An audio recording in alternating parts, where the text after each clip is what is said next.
Hey everyone, welcome back to the channel. It has been an incredibly long day here at the studio. We are running on pure caffeine and a prayer at this point to bring you the latest updates. But the news never stops in Genoa City, so we are back at the keyboard, typing furiously to bring you the absolute latest scoops on all the drama. Let's just dive right into this massive mess because there is a lot to cover today. And we have to start with Lily Winters, because just well, the universe is throwing absolutely everything at this woman right now. Her father Malcolm is dying. He has a plastic anemia. And he desperately needs a bone marrow transplant. But the clock is ticking loud, really loud, and Lily is completely out of options. She can't donate. Her past ovarian cancer treatments disqualified her, which is just a brutal twist of fate. So she is sitting there feeling entirely helpless. And Holden Novak wasn't a match. The twins Charlie and Maddie weren't matches either. The donor registry waitlist is way too long. Malcolm doesn't have that kind of time, so Lily is just drowning in this despair. But then Kane Ashby steps into the picture, because of course he does. Kane is always lurking around when Lily is in trouble, so Kane overhears Lily on a phone call with Malcolm. He hears the panic in her voice. He realizes Malcolm is sick, really sick. And Kane being Kane, he decides to intervene. Now Lily's first instinct is to push him away. Obviously. After that whole fake kidnapping mess with Victor Newman, she has major walls up. She tries to shut Kane down, but she is just too exhausted. The grief is too heavy, so Kane manages to break through.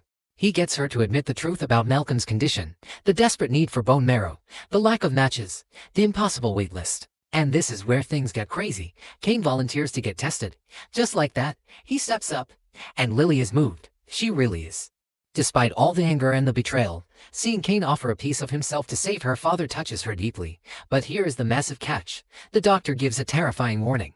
Because Kane has that old injury from a past explosion. You guys remember that, right? So the doctor makes it very clear. The bone marrow extraction surgery is incredibly dangerous for Kane. It could literally kill him, or leave him permanently paralyzed. It is a massive, life-altering risk. So now Lily is trapped in this horrible nightmare scenario. She is caught between two massive risks. She wants her father to live. She desperately needs Malcolm to survive. But how can she let Kane risk his life? How can she let him face permanent paralysis? She doesn't know what to do. It is tearing her apart. Because if Kane dies on that operating table, it would be on her conscience forever. But if she says no, Malcolm dies. It is an impossible choice, and Lily is just paralyzed by the weight of it all. She is looking at Kane, this man she loved for so long, this man who betrayed her, and now he is offering the ultimate sacrifice. And you have to look at Kane's mindset here. He is desperate. He wants Lily back. He wants to see her smile again. He knows he messed up big time. So maybe this is his twisted way of finding redemption, offering his life for Malcolm's. It is reckless. It is dangerous. But it is so very Kane. He demands the doctors proceed. He wants to do this. He is willing to trade his own mobility just to save Malcolm, because he loves Lily that much. It is raw. It is messy. It is soap opera gold. Meanwhile, let's shift gears to Holden Novak. Because he is dealing with his own massive emotional crisis, we find Holden at Crimson Lights, looking totally defeated. He is talking to Claire Newman. And he is just pouring his heart out. He feels like a massive failure. He just found out Malcolm is his biological father, and he had this one chance to save him, to be the hero. But his test results came back negative. He isn't a match, and that is just crushing him. He feels like he is letting Malcolm down before they even really got to know each other. And here is the part that just breaks your heart. Holden admits to Claire that he went out and bought baseball gloves. Yeah, baseball gloves. Because when he was a kid, he always wanted to play catch with his dad. And now, he finally finds his real dad. And he thought maybe, just maybe, they could have that moment. But now Malcolm is dying. And the gloves are just sitting there, a painful reminder of what he might lose before he even gets it. Holden feels so awkward admitting this. He feels stupid for buying them. But Claire is right there for him. Claire is so good in this scene. She reassures him. She tells him it isn't his fault that his DNA didn't match. Biology is just biology. You can't control it. And she totally understands the weirdness of finding out about your bio parents late in life. Because she went through the exact same thing with the Newmans. So she gets the trauma. She gets the confusion. She is the perfect person for Holden to lean on right now, and she promises to help him take his mind off things. So Claire and Holden head over to Society for lunch, trying to escape the gloom and doom. But of course, Genoa City is a very small town, so they run right into Dr. Stephanie Simmons, Holden's mom. And things get a little awkward. Stephanie introduces herself to Claire, and they actually hit it off. Stephanie learns that Claire also found out about her biological parents late in life. So they bond over that. It is a nice moment, but Stephanie is still a mom, so she starts prying a bit, asking questions, being a little too nosy. But Stephanie catches herself. She realizes she is crossing a line and backs off, but then it clicks for her. She realizes that Claire is the girl Holden took to Los Angeles. The one he has been talking about, and Stephanie's eyes light up, because she clearly approves. She makes this offhand comment, admitting she wishes Holden would stop being so charming to everyone and just settle down with one good woman, meaning Claire. Obviously, Holden is mortified, because moms always know how to embarrass you in front of the girl you like. So after Stephanie finally leaves them alone, Holden and Claire have this private chat. Holden apologizes for his mom trying to marry him off, but it leads to a really deep conversation between them, because Claire admits something huge. She confesses that she really isn't ready for the quiet, peaceful family life, the kind of life that Kyle Abbott wants. And that is a major revelation. Claire is basically saying Kyle is too boring for her right now. She wants a little edge. She wants something different. And Holden definitely has that edge. He agrees with her. He says timing is everything, and finding the right person who matches your vibe is crucial. They are totally flirting here. But it is built on this foundation of real emotional connection. They understand each other's trauma, and they are both not ready for a white picket fence just yet. Let's talk about Claire and Kyle for a second, because that is a huge red flag Claire just dropped. Kyle wants this perfect, quiet life at the Abbott mansion. He wants the legacy, the stability.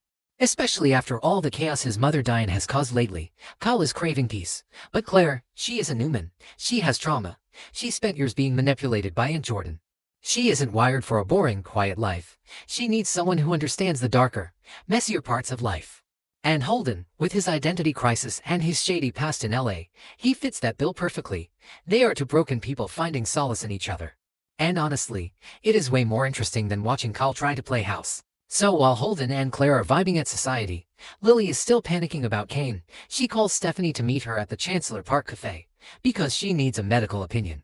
She needs someone to tell her what to do. Lily tells Stephanie that Kane offered to get tested, and Stephanie wastes no time. She immediately contacts the lab to get things moving. Because as a doctor, she knows they need a miracle right now. But Stephanie also puts her mom hat on for a second, even though she isn't Lily's mom. She points out the obvious. She tells Lily to look at what Kane is doing, to really look at it. Kane is willing to risk his own life, to risk permanent paralysis, just to save Lily's father. Stephanie tells Lily that this proves how much Kane still cares about her.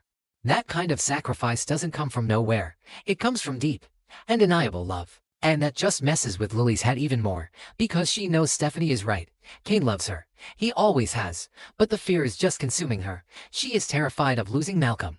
And now she is terrified of losing Kane too, or seeing him confined to a wheelchair for the rest of his life because of her family. It is a crushing burden.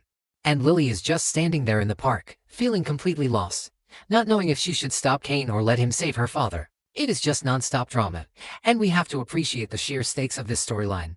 We are talking life and death. We are talking permanent paralysis. We are talking secret love children and baseball gloves. It is everything you want in a daytime drama, and the fallout is going to be massive. Because think about it, if Kane goes through with this, and he survives but ends up paralyzed, how does Lily live with that guilt? How does Kane deal with the loss of his mobility?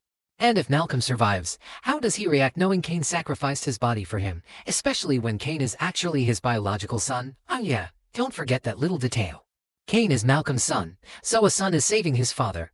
It is poetic, but it is tragic. And we have to dig deeper into Kane's history, because this explosion injury isn't just a random plot point. It is deep lore. Kane has been through the ringer over the years. He has been shot. He has been in explosions. He has faked his death. The guy is a walking disaster zone, but his love for Lily has always been his anchor, even when he messes up. Even when she messes up. Like the fake kidnapping with Victor, they have this toxic but undeniable bond, and Kane offering his spine, literally risking his ability to walk, just to fix Lily's pain.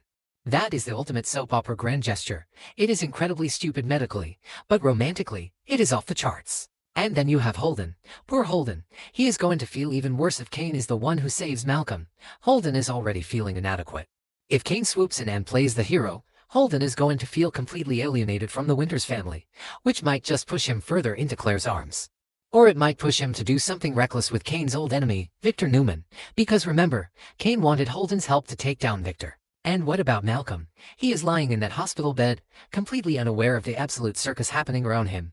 He just wants to live. He just wants to get to know his son Holden. But instead, his secret other son, Kane, is about to risk it all for him. The irony is just staggering. Malcolm missed out on raising Kane.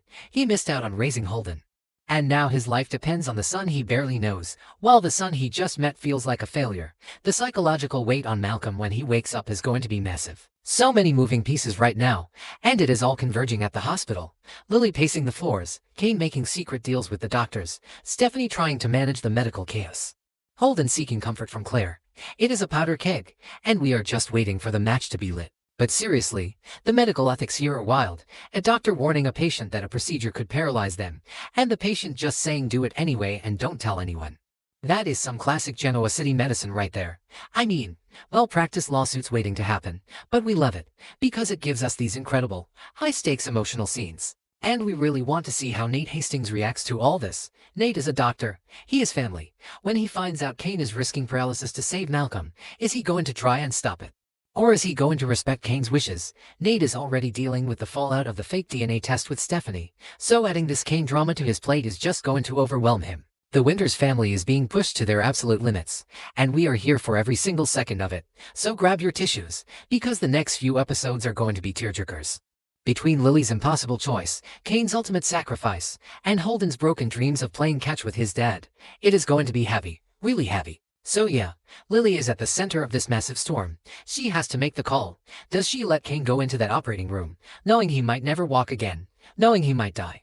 Or does she pull the plug and watch Malcolm fade away? It is the kind of choice that breaks a person, and Lily has already been broken so many times. We need to wrap this up before the next breaking news hits the wire, but keep your eyes glued to the screen, because Genoa City is about to explode with emotion. And we will be right here to cover all the fallout. The stakes have never been higher, the tears are going to flow, and we are going to be watching every single agonizing minute of it. So make sure you stay tuned, because you do not want to miss how this plays out.